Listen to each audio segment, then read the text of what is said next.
Halo semuanya, perkenalkan nama aku Hirunimus sebagai host di acara hari ini dan ada rekanku. Dan saya Nila Febrianti, saya sebagai host.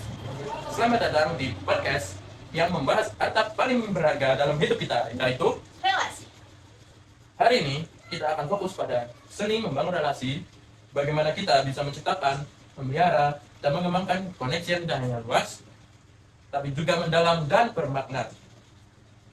Relasi yang baik seringkali menjadi kunci sukses, bukan hanya di karir, tapi juga kesehatan mental. Tapi bagaimana cara kerjanya?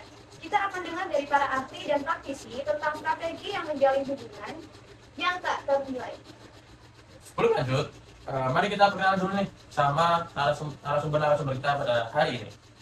Yang pertama ada Kak Alisa, yaitu sebagai psikologis, dan yang kedua ada Kak Alicia sebagai trainer dalam pengembangan diri, dan yang ketiga ada Kak Lintang yang mewakili komunitas sosial. Nah, pada selanjutnya kita sapa-sapa dulu ya kakaknya. Halo kakak, Halo. gimana nih kabarnya? Baik.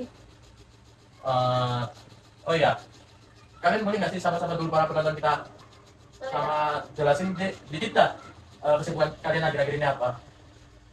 Mungkin dari Kak Anissa. Halo semuanya.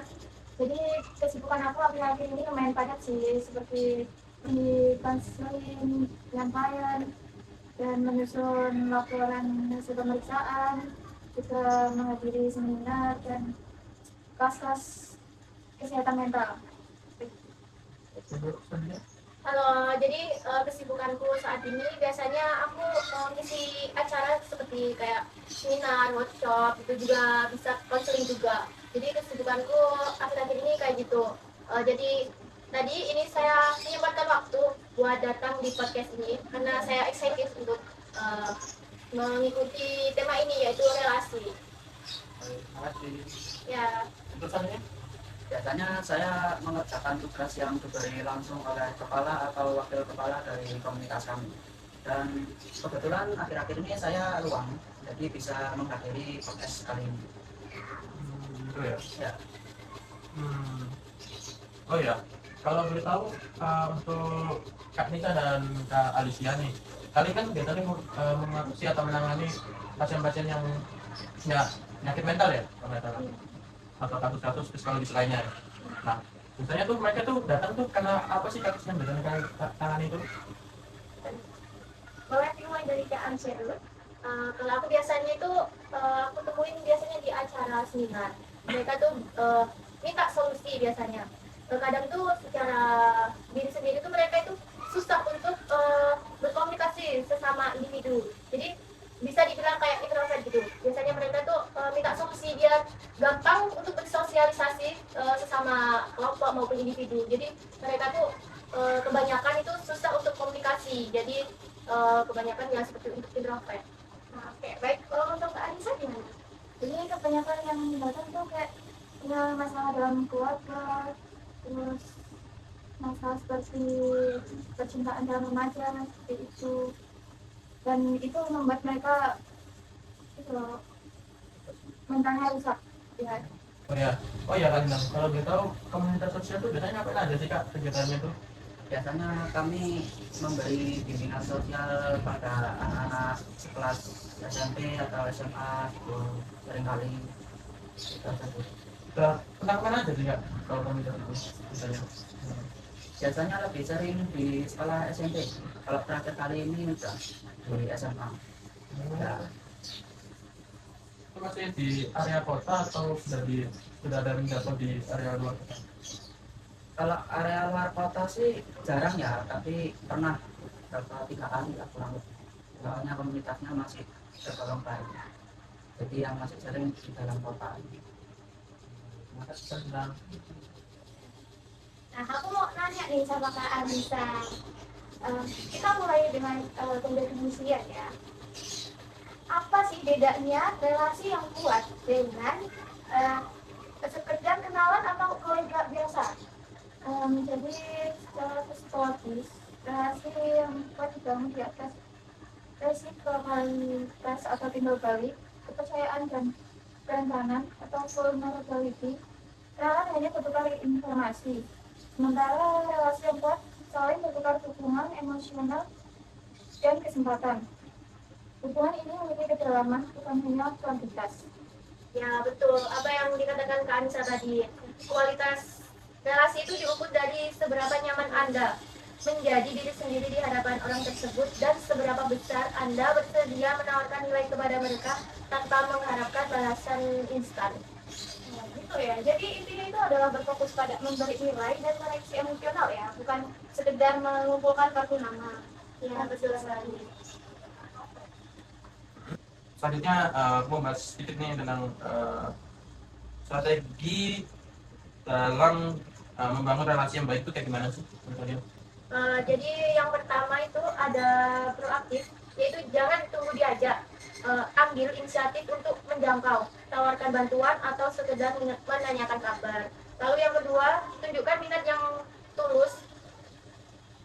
Ajukan pertanyaan terbuka, dengarkan jawaban mereka, dan ingat detail kecil tentang hidup mereka. Lalu yang terakhir yaitu tindak lanjut yang konsisten, yaitu relasi bukan event satu kali, tapi proses berkelanjutan. Kirim pesan singkat sesekali meskipun tidak ada keperluan. Saya setuju. Sebagai orang di komunitas, konsistensi seperti itu sangat terlihat. Orang menghargai mereka yang ingat ulang tahun atau sekedar menyapa di jalan, itu menunjukkan Anda menghargai keberadaan mereka. Wah, menarik ya. Jadi kunci utamanya itu inisiasi ya. Itu berlakunya di mana aja ya? Kalau aku kasih contohnya itu biasanya saat seminar. Jadi saat seminar itu bisa datang.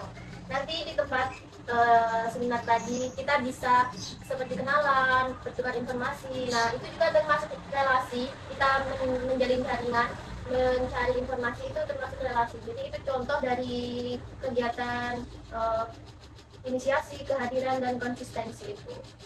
Oke, setelah kita dengar tadi pembahasan sebelumnya, aku ada sedikit contoh kasus nih yang sering terjadi di zaman sekarang nih, yaitu hubungan antara anak dan orang tuanya nih. Kan itu sering terjadi kan ya, adanya miskomunikasi, atau kadang anak bisa merasa dia nggak dihargai sama orang tuanya gitu kan. Pasti kakaknya ini pasti sering ketemu lah sama anak-anak usia, apalagi usia 17 atau 18 tahun, apalagi generasi Gen Z yang sekarang ya, itu pasti pernah mengalami hal itu sih. Nah, buat kalian tuh kenapa sih kok generasi sekarang tuh mereka tuh kayak baperan banget gitu loh, jadi kayak menurunnya komunikasinya mereka dengan orang terdekatnya.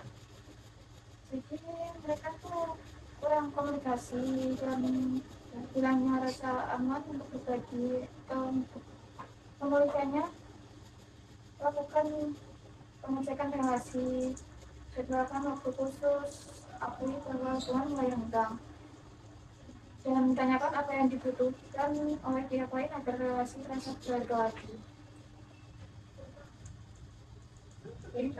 Untuk Lintang sendiri apa?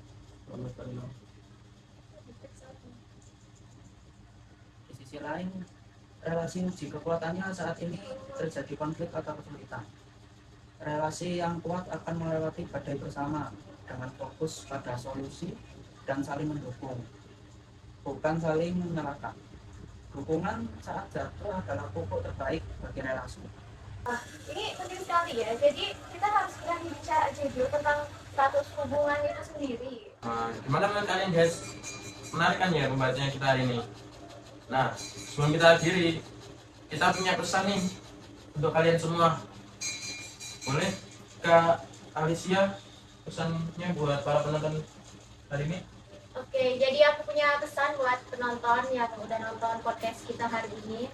Pesanku, relasi adalah mata uang terkuat di dunia ini, investasi yang tidak akan pernah merugi. Jadi, ayo kita jadi pendengar yang hebat karena orang akan mengingat bagaimana Anda membuat mereka merasa didengar. Saya tawarkan bantuan sebelum diminta, karena itu adalah esensi dari koneksi yang tulus. Kalau dari aku sendiri, kualitas hidup Anda branding lurus dengan kualitas relasi terdekat Anda.